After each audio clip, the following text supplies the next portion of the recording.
Son tweet est devenu viral mais pas de la bonne manière. Récupéré par des merdes comme valeur actuelle.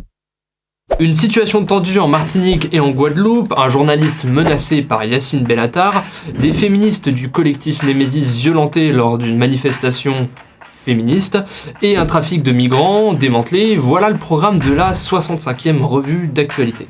Alors, bon, on le répète un peu comme un disque rayé, mais abonnement, like, cloche, partage, ça nous aide grandement et ça vous permet de rester connecté au réel.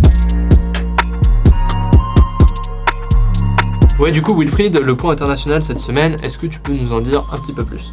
Bien sûr, le point international cette semaine, en Éthiopie, ça ne vous a pas échappé, la France appelle ses ressortissants à quitter le pays sans délai. Cela concernerait un peu plus d'1 millier de personnes, en cause des combats contre des forces rebelles qui seraient désormais à seulement 30 km de la capitale. Une situation très très chaude donc. Ouais, d'ailleurs, en parlant de situation chaude, pas besoin d'aller à l'étranger puisque depuis quelques jours on assiste à un autre élément. Est-ce que tu peux nous en dire un petit peu plus ? Ouais, pas besoin d'aller à l'étranger puisque depuis quelques jours déjà, on assiste à des tensions d'une extrême violence aux Antilles. Émeutes, tirs à balles réelles sur la police, grève générale, barricades, pillages. La Guadeloupe puis la Martinique, qui subit à son tour un appel à la grève générale, font face à une situation de révolte généralisée. Ouais, mais du coup, c'est quoi la source du problème, Wilfried ?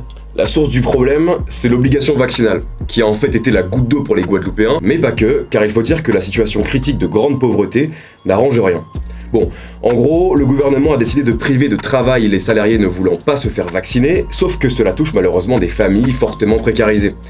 Pour rappel, l'île a un seuil de pauvreté de seulement 790 € contre 1020 € en métropole, ce qui montre bien le marasme des inégalités profondes dans lequel ses habitants sont plongés. Par ailleurs, les Antillais, et on peut pas vraiment leur en vouloir, avaient déjà une dent envers le gouvernement, puisqu'un pesticide ultra toxique utilisé pendant 20 ans pour la culture des bananes a causé la contamination des sols, des rivières et des habitants eux-mêmes pour des siècles. Or, l'État a beaucoup trop tardé à prendre en considération la gravité du problème. Bref, ce que tu es en train de nous dire, c'est que déjà ils sont pauvres, et en plus on les oblige à se vacciner en dépit d'une méfiance qui est accrue à cause de cette molécule toxique dont tu nous parlais, qui contamine la quasi-totalité des 2 îles. Et pour couronner le tout, on les force à se faire vacciner sous peine de perdre leur emploi. Ça fait beaucoup là, non ? La deuxième actualité de la semaine, c'est le journaliste Jordan Florentin, notre confrère de chez Livre Noir, qui accuse l'humoriste Yacine Bellatar de l'avoir séquestré et agressé samedi soir.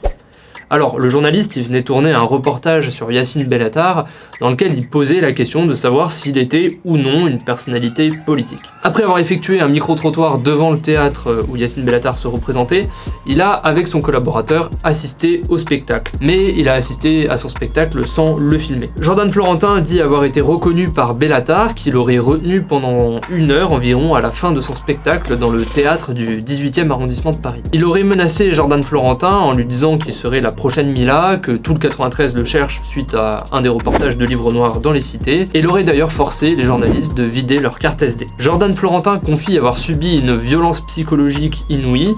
Les 2 journalistes de Livre Noir confient d'ailleurs avoir porté plainte. Yacine Bellatar, de son côté, nie tout en bloc et avoue être plutôt serein sur la situation.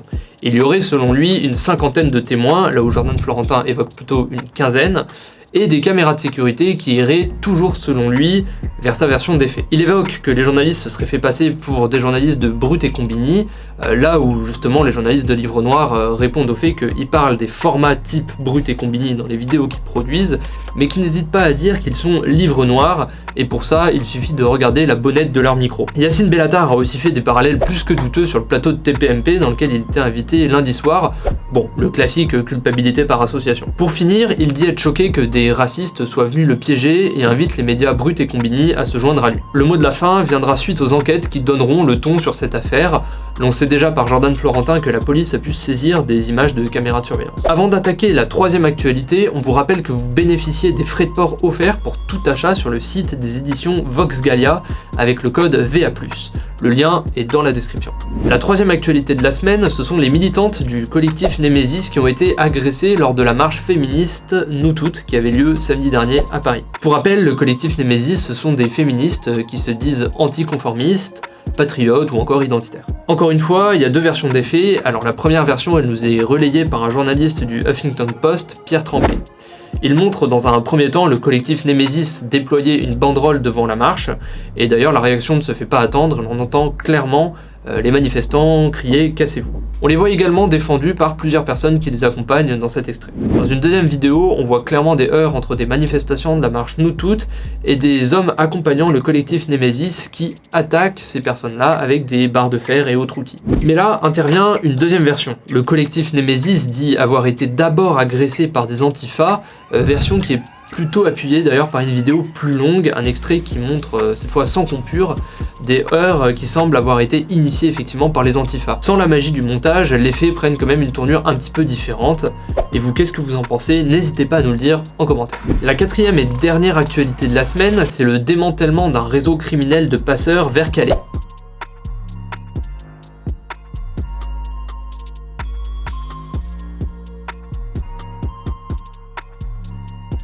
Mardi dernier, une opération d'une rare envergure mobilisant une centaine de forces de l'ordre a eu lieu pour arrêter 15 trafiquants internationaux de migrants. Depuis octobre 2020, ils organisaient un passage de la Manche à raison de 4 mises à l'eau par mois environ pour 3 millions d'euros de bénéfices, soit 6 000 euros demandés par migrant environ. Ce réseau, il était plutôt bien organisé, il y avait des chauffeurs complices, des banquiers, des garagistes, et ils conversaient par des conversations chiffrées. Et oui, on ne dit pas crypté, et si vous voulez savoir pourquoi, on vous invite à regarder notre ancien décryptage à ce sujet. Les personnes arrêtées encourent entre 3 et 7 ans de prison. Merci d'avoir suivi cette 65e revue d'actualité, on se retrouve la semaine prochaine, merci encore pour votre fidélité.